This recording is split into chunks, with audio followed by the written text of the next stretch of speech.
자, 문학 82쪽 펴세요. 82쪽. 예.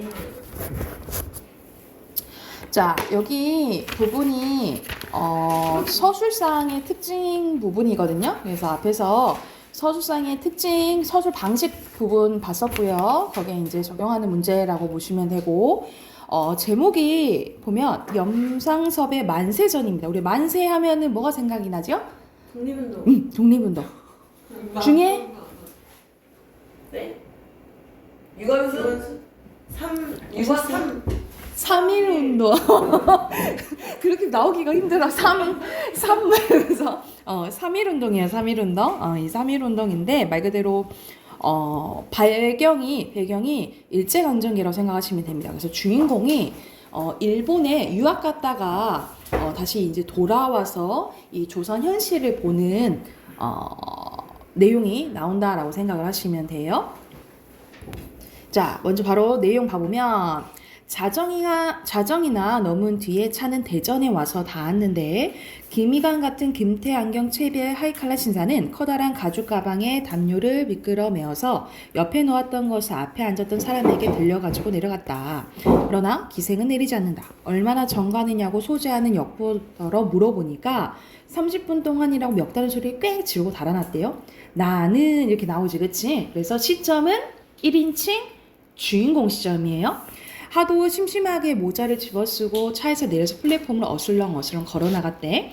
그동안 눈이 서너치나 쌓인 모양이다. 그래서 이 눈을 통해서 뭘 알 수 있겠어요? 계절적 배경을 알 수 있겠죠. 계절적 배경, 이제 겨울이라는 것을 추측할 수 있고, 지금은 뜸하나 뼈에 저린 밤바람이 모가지에 자라목처럼 오그라들였다. 맨 끝에 달린 착한 앞까지 오니까 불을 환하게 켠 차장실 속에 얼굴이 해금무리한 두 청년이 검정 방한모의 소매통이 좁은 옥색 두루마기를 입고 누런 양복을 입은 헌병과 마주서서 웃으며 이야기하는 것이 보였는데, 얼굴 모습이 같은 것을 보며 두 청년은 형제가 그렇게 닮아 보였나 봐. 헌병 가슴에 권총을 단 줄이 늘어서진 것을 보면 보조원이 아니오, 이것이 분명하다. 나는 창 밑으로 가까이 가보니까 세 사람이 여전히 웃으며 뭐라고 속살거리는데, 그러나 두 청년이 어설프게 웃는 낯빛과 그리고 입술이 경련적으로 위로 뒤틀리는 것이 그건 공포 같아 보였다. 그러니까 멀리서 보니까 둘이 이제 셋이서 좀 사이 좋게 보였는데, 사실 그 두 청년이 헌병과 이야기하는데 조금 약간 두려워하는 게 이제 느껴진 거죠. 그래서 그 모습을 보고 스파이는 아니군 하고 가볍게 생각하고 내 발길을 돌이켜 목축으로 막은 입구 앞으로 가서 내 손으로 열고 나갔대요. 아무도 막지 않는 좌우편을 눈발이 쳐들어오는 횡댕그렁한 속에는 한가로운 데 난로랍시고 놓고 그 가에 옹기종기 사람들이 모여섰다. 대합술도 없고 이런 벌판에 세워둘 지경이면 어서 착관을 들여나 볼래이지 하고 속으로 생각한 거야. 이런 생각을 하면 난로 옆을 힐끗 보니까 결박 지은 범인 대사람이 오르르 떨며 나무 의자에 걸터앉고 그 옆에는 순사, 이 순사라는 단어를 통해서 또 배경을 알 수 있겠죠, 그쵸? 셋이를 지키는 것이 눈에 띄었다. 나는 무심코 외면을 했는데 그 중에는 머리를 파발을 하고 떼덩이가 된 치마 저고리를 매무새까지 흘러내린 젊은 여편에도 역시 포승을 지어서 앉아 있었다. 부끄럽지도 않은지 나를 부러워한 듯한 눈으로 물끄러미 쳐다보다가 고개를 숙이다. 자세히 보니 등 뒤에는 아이가 있었다라는 거죠. 그러니까 이런 아이 있는 엄마가 뭐 얼마나 뭐 큰 죄를 지었겠어. 그러니까 말 그대로 이렇게 핍박받고 이제 말 그대로 당하는 우리 조선 사람들이 나타난다라고 생각하시면 되겠죠. 여자 이런 꼴을 처음 보는 나는 가슴이 선뜻할 멀거니 어리 빠져 서 있었다. 나는 흉악한 꿈을 꾸며 가위에 눌린 것 같은 어리둥절한 눈으로 한참 바라보다가 발길을 놓쳤대요. 정거장 문 밖에 나서서 눈을 바삭바삭 밟으며 큰 길거리 나가니까 7년 전에 일본을 달아났죠. 이 사람은 7년 전에 일본을 갔다가 이제 다시 처음으로 돌아온 거니까 그 할아버지가 이제 돌아가실 것 전에 아프셔가지고 이제 돌아왔던 거거든요. 그래서 오전 때 대전에 내려서 점심을 사 먹던 그 집이 어디인지 방면도 알 수 없이 그만큼 시가가 변한 거야. 다시 돌쳐 들어오며 착간에서 무슨 대수색을 하는지 승객들은 아직도 안이 들여보내고 결박을 지은 여자는 어린 아이를 깨어 아이가 깨어서 보채는 일어서서 막 서성거렸대. 나는 모자를 벗어서 앉았던 자리 위에 던지고 난로 앞으로 가서 몸을 녹이고 섰었다. 난로는 꽤 달았는데 뱀의 혀같이 직유법 나오죠. 앞에서도 아까 직유법 나왔었고 빨간 불길이 난로 문틈으로 날름날름 내다 보인다. 착간 안의 공기는 담배 연기와 석탄재로 먼지를 흐릿흐르며 쌀쌀한데 우중충한 난포불은 웅크리고 자는 사람들의 머리 위를 지키는 것 같으나 묵직하고도 고요한 압력으로 지그시 내리누른 것 같다. 나는 한 번에 휙 돌아다 보면 이 풍경이 뭐 같다라고 생각하냐면 공동묘지 같다라고 생각한 거야. 그러니까 공동묘지는 어떤 거예요? 말 그대로 생명력이 없는 거잖아요. 그치? 그래서 이 상황을 부정적으로 보는 거죠. 그래서 여기서는 이 공동묘지가 상징하는 것은 우리 일제강점기 하에 비참한 조선을 의미한다라고 보시면 돼요. 그래서 일제강점기에 조선에 참담하고 암울한 현실을 의미한다라고 보시면 되겠죠. 그래서 이 공동묘지 속에 살면서 죽어서 공동묘지 갈까봐 애가 말라가는 갸륵한 백성들이다 라고 본 거예요. 하고 혼자 코웃음을 쳤대. 이 코웃음은 그 이 현실에 대한 약간의 경멸과 약간의 비웃는 조소와 또는 한편으로는 분노 뭐 이런 것들이 느껴진다라고 보시면 되겠죠. 공동묘지 속에 사니까 죽어서나 시원스레드에 가서 파묻히겠다는 것인가? 그러나 하여간 구더기가 득실득실하는 무덤 속이다. 모두가 구더기 같다라는 거야. 너도 구더기, 나도 구더기다. 그 속에서 진화론적 모든 조건은 한 주 동안은 거르지 않고 진행되겠지. 생존 경쟁도 있고 자연 도태, 이렇게 도태된 사람도 있을 거고 네가 잘났느니 내가 잘났니 으르렁 지들끼리 싸우기도 할 거고 그러나 조만간 구더기의 낱낱이 해체가 되어서 원소가 되고 흙이 되어서 내 입으로 들어가고 네 코로 들어갔다가 네나 내가 거꾸러지면 미구가 또 구더기가 되어서 원소나 되거나 흙이 될 것이다. 에이 뒤져라 싹도 쓰러져 버려라 그냥 망해버려 이런 나라 있으면 뭐해 뭐 이런 식으로 생각을 하는 거지. 그래서 그만큼 현실에 대해서 부정적으로 생각하는 게 드러난다라고 보시면 돼요. 그래서 현실에 대한 경멸과 조소가 드러난 부분이라고 보시면 돼요. 그래서 오랜만에 돌아온 조선이 이렇게 참담하게 변했구나라는 것을 이제 묘사한 소설이라고 보시면 돼요. 그래서 주제는요. 식민지 조선의 말 그대로 암담한 현실과 절망감에 대해서 이야기한 소설이라고 보시면 됩니다.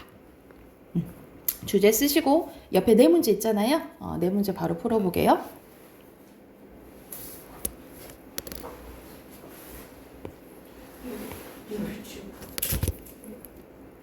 답 확인해 봅시다.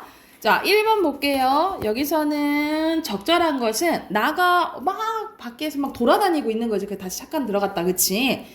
가장 적절한 것은 5번이고요. 1번에 기억은 청년들이 웃는 낯빛이랑 입술, 겉모습 보여주잖아. 그치? 여기서는 간접 제시예요. 간접 제시. 그리고 시점은 1인칭 주인공 시점이라고 했고 그리고 사실적인 호흡이 되게 문장이 전체적으로 길어요. 그래서 긴 문체 또는 장황한 문체 쓰시면 돼요. 그리고 4번은 선생님 여기 주제는 선생님 써줬잖아. 그치? 간단하게 식민지 조선의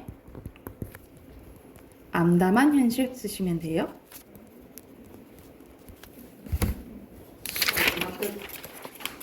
넘겨보세요. 예? 하나 더 해야지. 자, 여기서는 김유정의 땡볕이라는 작품인데요. 여기서는 복이 나와 있네. 여기 보기를 여러분 문학작품 볼 때 보기 잘 보라고 했어요. 여기에서 하고 싶은 말이 거의 다 나오기 때문에 여기를 이제 주제를 참고로 하시면 돼요. 김유정의 작품의 특징은 중심물 대본이 순박하고 어리숙하다는 점입니다. 작가는 그런 인물을 연민의 시선으로 바라보면서 인물에 겪는 문제의 원인이 개인이 아니라 부조리한 사회에 있음을 보여줘요. 작가는 땡볕에서 이러한 문제의식을 보여주기 위해 인물의 성격과 대비되는 속성을 가진 대학병원을 배경으로 설정했는데 주인공들이 덕선 내외예요. 덕선이 남자야. 그래서 부부가 동네 어른의 말만 믿고 희망에 차 대학병원을 찾았으나 돈이 없어 병을 치료하지 못하고 비극적인 죽음에 앞두게 돼요. 그래서 이걸 통해서 근대 자본주의 사회의 비인간성과 모순을 비판하고 있대. 여기 부분이 뭐겠어요? 거의 주제라고 보시면 되겠죠. 그래서 내용 바로 봐보면요. 앞부분 줄거리 되어 있네. 아까 덕순이 남자라 그랬어. 덕수는 동네 어른으로부터 이상한 병에 걸린 사람이 병원에 가면 월급도 주고 병도 고쳐준다는 말을 듣는다. 덕수는 13달이네.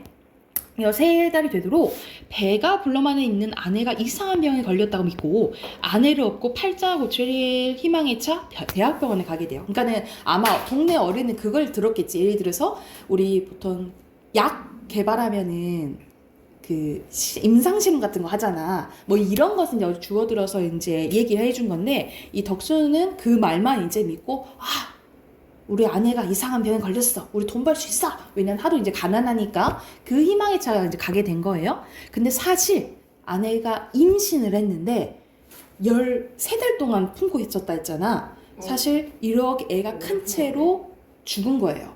그래서 이제 간호사가 이제 얘기를 해주는 거야. 이 뱃속에 어린애가 있는데요. 나오려면 소문이 적어서 그대로 죽었어요. 이걸 그냥 둔다면 앞으로 일주일 못 갈 것이니 불가불 수술을 해야겠으나 무조건 수술해야 된다고 얘기하는 거죠. 또 그 결과가 반드시 좋다고 단언할 수도 없는 것임에 배를 가르고 아이를 꺼내다 만일 삽을 여야 하여 불행을 본다 하더라도 전혀 관계없다는 승낙만 있으면 내일이라도 곧 수술하겠어요. 우리 보통 수술하기 전에 사인 받잖아요. 이제 그 얘기를 해준 거지. 하고 나이 어린 간호부는 조금의 거리낌 없는 어조로 막 술술 쏟아냈다가 어떻게 하실 거예요? 라고 한 거예요. 글쎄요. 덕순이는 이렇게 얼떨떨한 낯으로 다시 한번 뒤통수를 긁지 않을 수 없었다. 덕순이라고 나오죠. 그래서 여기 시점 전지적 작가 시점이에요. 간호부의 말이 무슨 소린지 나는 모른다 하더라도 속 대중으로는 저쯤 알아듣던 것이니 아내의 생명이 위험하다는 그 말이 두렵기도 하려니와 겨우 아이를 뱉다는 것쯤 영국거리 못 되는 병이냐 싶어 우선 낙심하고 마는 것이다. 그러니까 우리 보통 사람이라면 어떻게 생각해야 돼? 아내가 이제 지금 죽을 위기에 처해 있는데 걱정이 되긴 하지만 한편으로는 이 사람은 우리 아내가 이상한 병에 걸렸을 거란 기대가 있었잖아. 근데 그 기대가 무너진 거죠. 그쵸? 그래서 보통 사람이 봤을 때는 이상해 이렇게 생각하게 되는 거지. 그치? 그럼으로써 그만큼 이 비참한 삶에 대해서 좀 강조한 효과가 있다라고 보시면 돼요. 그래서 우리가 보통 사람처럼 생각 안 하자, 이 덕순이가. 그래서 약간의 이 상황을 희화화했다라고 보시면 돼요. 이 점은 오히려 이 덕순의 비참한 삶을 강조한다. 또는 그만큼 절박한 삶을 강조한다라고 보시면 돼요. 그래서 실망을 한 거지. 그럼 먹을 것이 없는데요? 라고 대답을 한 거야. 그건 여기서 입원시키고 먹을 것이나 염려 마세요. 밥 나와요. 이렇게 얘기한 거죠. 그런데요, 하고 덕수는 열적은 낯을 뭘 가릴지 몰라 주벽주벽 월급 같은 건 안 주나요? 무슨 월급이요? 왜 여기서 병을 고치면 월급을 주는 수도 있다죠. 그만큼 어리숙한 거지, 그치? 자기 병 고쳐주는데 무슨 월급을 줘? 뭐 말 같지도 않은 소리 하는 거야? 라고 이제 간호사가 대답하니까 이렇게 맨망스럽게도 톡 쏘는 바람에 덕순의 고마 얼굴이 벌개지고 말았다. 팔자를 고치려던 그 계획이 완전히 어그러졌음을 알자 그의 줄인 창자는 척 꺾이며 두꺼운 손으로 이마에 진땀이나 훑어도는 밖에 별 도리가 없는 것이었다 하면서 여기서는 기대했다가 완전 절망감, 실망감으로 바뀌게 된 거죠. 하나 아내의 생명은 어차피 건져야겠지. 공손히 허리를 굽신하여 그럼 내일 데려올게. 어떻게 해주십시오. 라고 얘기를 한 거야. 하고 되도록 빌부터 보았던 거지. 그때까지만 끔찍끔찍한 소리에 어리 빠져서 멀뚱히 누웠던 아내가 벼랑과 기겁을 하면서 나는 죽으면 죽었지 배는 안 찌여 하고 얼굴이 노랗게 되는데 더 할 말이 없었대. 죽이더라도 제 원대로 자기가 원하는 대로 죽게 하는 것이 혹은 남편 든 사람이 도릴지도 모른대. 말 같지도 않은 소리 하는 거지. 그만큼 여기서는 되게 아내도 왜 수술 안 하겠다는 거야. 사실상 돈이 들어가잖아. 근데 그걸 이제 생각을 해서 그런 거죠. 아내의 꼴이 하도 어이가 없어서 죽는 것보다 수술하는 게 좀 낫겠죠 하면서 비소를 금치 못하고 여기서는 비소 뭐라고 나왔어요? 비난해서 웃는 거지, 그치? 자, 섰는 간호부와 의사가 눈에 보이지 않도록 덕순이 시선을 외면하여 뚱실뚱실 안을 업고 나왔대요. 그래서 이 면을 보면서 간호부와 의사는 이런 하층민의 삶을 잘 이해를 못하는 거죠. 그렇죠? 그래서 이 부분에 대해서 약간 도시의 하층민의 대한 무시, 약간 멸시가 드러난다 라고 보시면 돼요.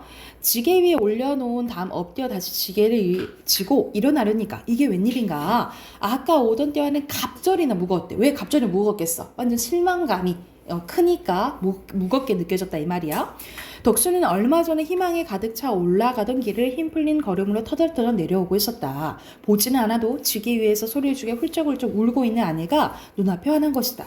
학식이 많은 의사는 일장 무식인 덕순이 내외보다는 더 많이 알 것이니 생명이 한 이래를 못 가면 그 말에 어째 볼 도리가 없었다. 이제 남은 것은 우중충한 그 냉골에 갖다 다시 눕혀놓고 죽을 때나 기다리고 있을 따름이었다라는 거죠. 이만큼 지금 절박한 상황에 놓여져 있는 거야. 덕순이는 눈 위로 덮은 땀방울을 주먹으로 훔쳐가며 장차 캄캄하여 올 그 전도를 생각해본다. 서울을 장대왔던 것이 벌이도 제대로 안 되고 게다가 인제 아내까지 잃는 것이다.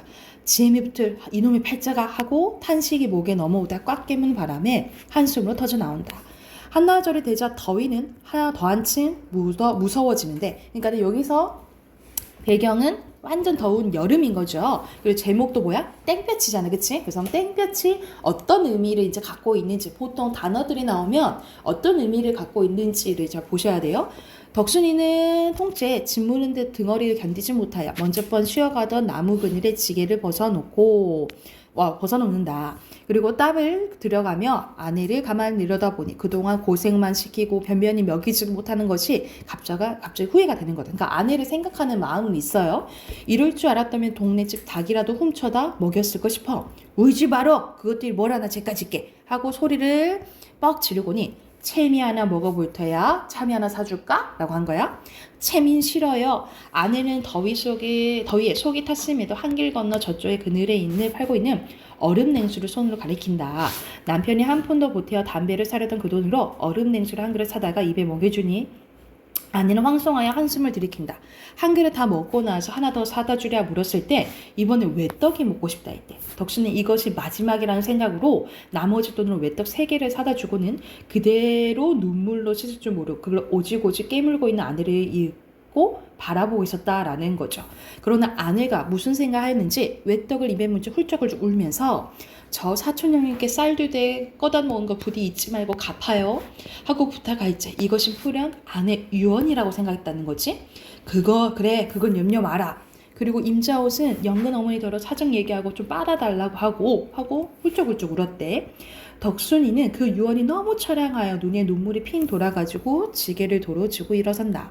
얼른 갖다 눕히고 죽이라도 한 그릇 더 얻어 먹이려는 것이 남편이 돌이키다. 때는 중복이었고 허리에 쇠뿔도 녹이라는 뜨거운 땡볕이었다라는 거죠. 그래서 이 땡볕은 이 힘든 덕순 내외를 더욱더 힘들게 하는 거잖아요. 그렇죠? 그리고 긍정적인 이미지는 아니죠. 그렇죠? 그래서 땡볕 세모 쳐놓으시고 제목의 의미는 여기서 인물이 처한 비극을 암시한다라고 보시면 됩니다. 덕수는 빗발같이 내려부는 등골의 땀을 두 손으로 번갈아 훔쳐가며 끙끙 내려올지 아내는 지게 위에서 그치지 못한 그 수많은 유언을 차근차근 남기자 울자 했다라는 거죠. 그래서 여기서 주제는요. 가난으로 인한 비극과 부부간의 애정. 그래도 덕순이가 아내는 생각을 하죠. 그거에 대해서 그린 소설입니다. 옆에 2문제밖에 없네요. 바로 풀어보세요.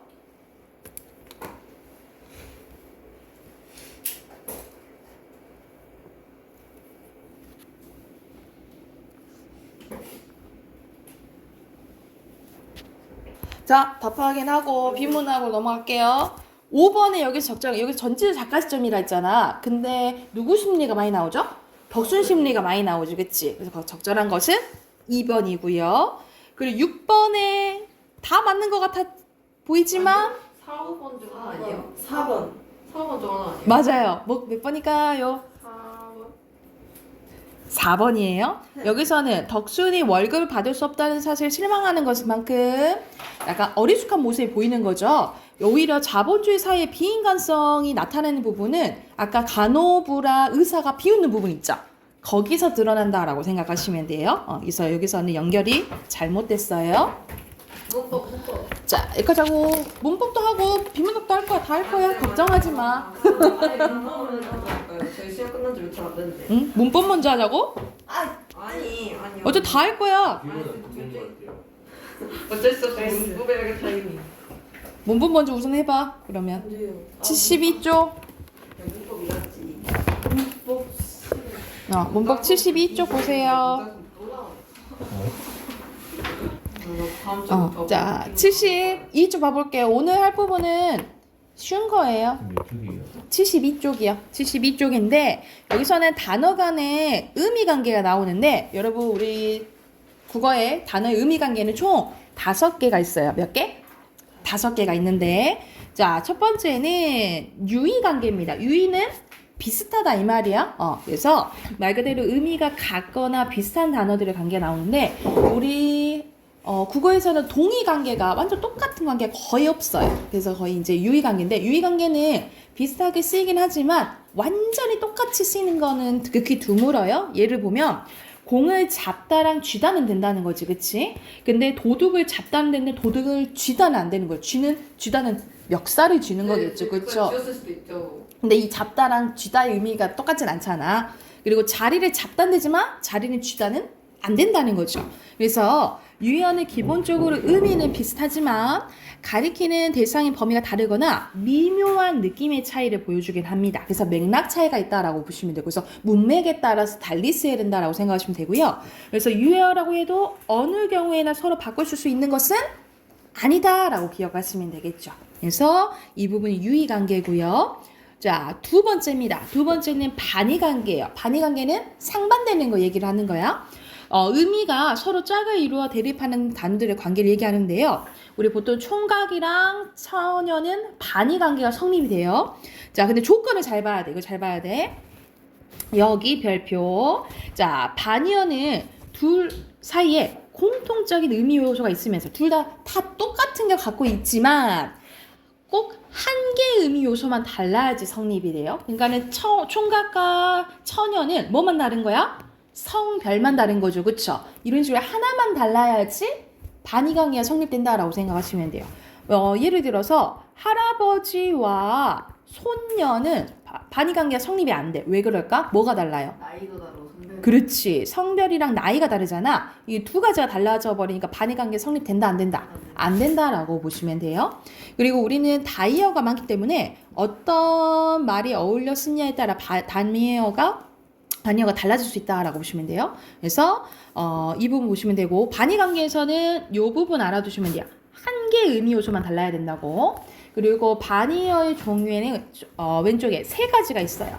상보 반의어, 등급 반의어, 방향 반의어가 있는데 상보 반의어는 개념적 영역에서 중간 개념 없이 상호 배타적인 두 구역에서 나뉘는 반의어. 그러니까 이거 아니면 이건 거야. 뭐 아니면 동의인 거야. 그래서 죽는 거 아니면 사는 거지 중간이 없잖아요. 그렇죠?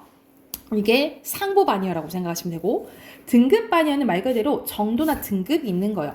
높고 낮음에도 정도가 있죠. 그리고 춥고 더운 것도 그 사이가 있잖아요. 그치? 그래서 이 사이에 무엇인가 있으면 등급 반의어라고 생각하시면 되고 방향 반의어는 말 그대로 방향성이라고 보시면 돼요. 오고 가다. 위, 아래, 왼쪽, 오른쪽 이런 것들이 방향 반의어라고 생각하시면 됩니다. 그래서 반의어에는 세 가지가 있어요. 뭐? 첫 번째 상보, 그 다음에 등급, 그 다음에 방향 이렇게 생각하시면 되고요.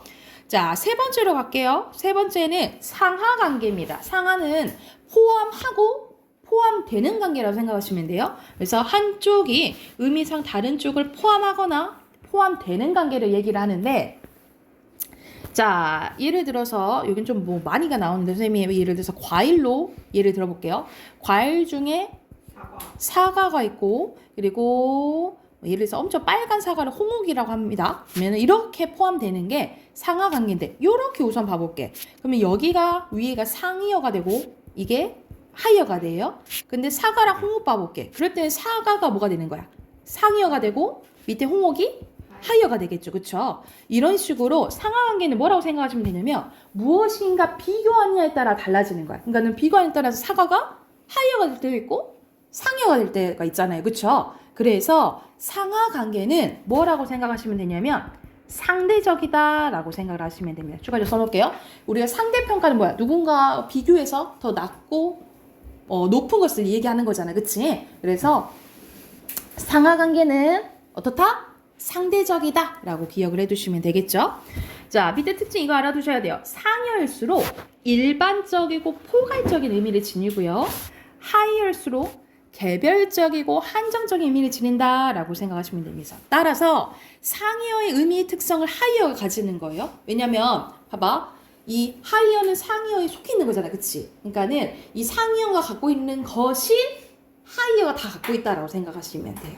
왜냐면 하이어가 더 세부적인 거잖아. 그치? 그래서 하이어가 상이어 거를 다 갖고 있다. 함의하고 보통 의미를 함의한다라고 하거든요. 의미를 함의하고 있다라고 기억을 해두시면 됩니다. 다시 한번 상이어일수록 어떻다고? 일반적이고 포괄적이야. 하이어일수록 개별적이고 한정적이다 라고 생각을 하시면 됩니다. 자, 여기까지 지금 3개 했어. 유의관계, 반의관계, 상하관계 했고요.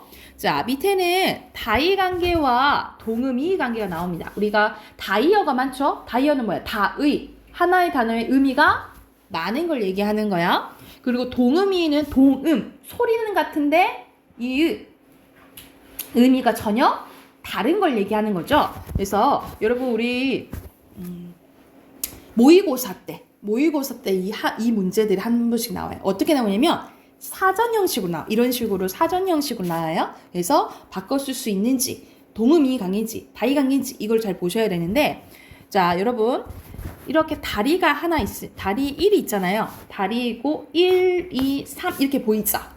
이렇게 오면은 하나 이게 다이 관계예요. 그리고 1번 뜻이 중심적 의미고요. 그 외의 것들은 주변적 의미라고 보시면 돼요. 그래서 밑에 써져 있네.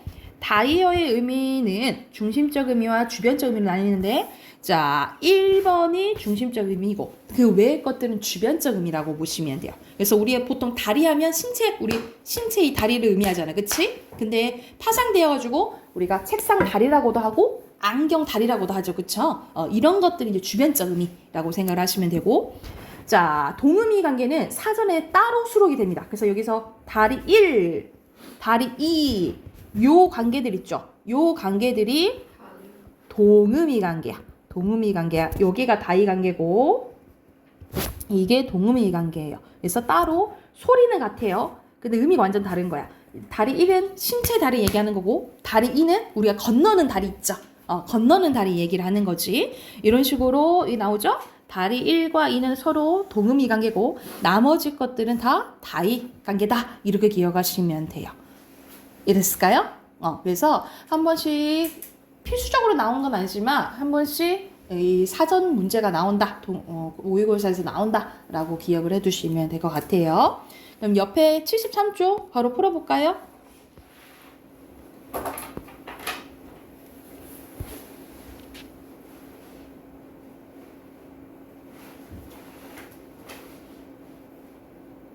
확인해볼게요. 자, 1번에 하이어는 상의 의미 자동적으로 갖는다 했어요. 그리고 모든 의미가 아니고 하나만 반대된다 했지? X. 그리고 3번에 완전 바꿔 쓸 수 없다 그랬어요. 여기서 이거 애들 가끔 틀리더라. 틀린 애도 있더라. 유의관계에 있지 않은 것은? 순세. 네? 봐봐. 저렇게 틀린 애들 있다니까. 순간이에요. 풀지도 않았네. 자, 그리고 내리다, 언니 왜? 꺾이다, 이거보다 뜻이 아예 순간이잖아. 떨어지다.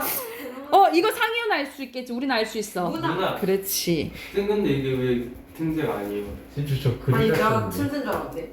약간 다 시간 아니 누가 말하는 봐도 순간이지 않아? 왜? 아니 겨울이랑 순간이 나머지는 다 그러니까 네. 순간 빼고 다 그게 다르잖아. 저 순간 단어의 어떻게 결이. 쓸 수 있어요? 뭐할 모먼트. 틈이 없지. 뭐뭐 하는 순간이야. 뭐뭐 틈이랑 순간은 다르지. 뭐할 틈이 없어. 뭐뭐 그래 사이. 뭐할 겨를이 그래 없지. 사이 그 약간 뭐할 사이. 순간 없이. 뭐뭐 순간 이상하잖아. 이상하잖아. 뭐할 그때 틈이 순간은 그냥 없지. 한 곳을 말하는데 틈은 그 사이 텀이 있는 걸 얘기하는 거잖아. 그 뭐할 순간 틈이 그냥 음. 약간 그냥 그때 그 그치 그 순간. 지금이야. 응응. 지금 이 순간 그 이렇게 얘기하잖아. 지금 그 그때. 뭐? 네? 이부터 써? 네, 뭐할 틈새. 10번에 3번. 3번 옆에 와보자. 이제 표 채워보자. 여기서 맛의 의미는 1번의 맛이에요. 1번에 꼭 해외로 가야 맛인가? 이거는 재미니까. 그러면 맛 1, 2 중에 어디에 속해요? 그치 맛 2에 가깝죠. 그쵸? 그러면은 기억과 형태는 지금 같아요. 같죠. 그치 맛이라고 했으니까 2번의 단맛은 맛 1과 상하관. 상하관계고요. 쓴맛도 상하관계죠. 그쵸? 3번에 재미의 의미가 맛 1이에요? 2에 가까워요? 맛 2에 가깝고 재미랑 맛의 형태가 달라요. 다르죠. 그리고 4번에 이익 대신 재미를 넣어도 문장의 의미가 성립합니까? 되죠. 성립하죠. 그러면 유의관계를 나타내는 부호는 비슷해요. 이거 쓰시면 되고요. 흥미와 이익의 형태는 완전 다르잖아. 그치? 흥미와 이익은 유의. 관계 없어요. 관계 없어요. 관계 없음 쓰시면 돼요. 관계 없음. 그러면 답은 몇 번입니까? 3번. 그렇죠. 3번이죠. 관계, 다이관계가 될 수 없죠. 자, 밑에 핑크 넣어보세요. 순서대로. 중심, 사전. 사전. 개념적. 아, 뭐야. 내포적 의미 써야 되네. 의미. 개념적 의미에 덧붙어서 태성아 얼른 써. 연상이나 관습 등에 너 때문에 쓰는 거야. 너 쓰라고. 의해 형성되는 의미. 4번의 환경, 의도. 의도, 유의, 상대. 대립, 상하. 상하, 하의. 다의, 의미. 의미. 뒤로 넘겨서 문제 쭉 푸세요. 74쪽부터 76쪽까지. 이거 끝나면 문장 생각이야. 네. 아 그만하고 싶어 나. 너 좋아하잖아. 아 아니요. 문장은 뭐예요? 너 시험범이요. 76쪽까지 얼른 푸세요. 왜 형이랑 봐요? 여러분 74랑 76쪽까지 숙제. 혜성아 숙제 체크해야지. 그리고 단어 외워오세요. 단어 19, 20이에요.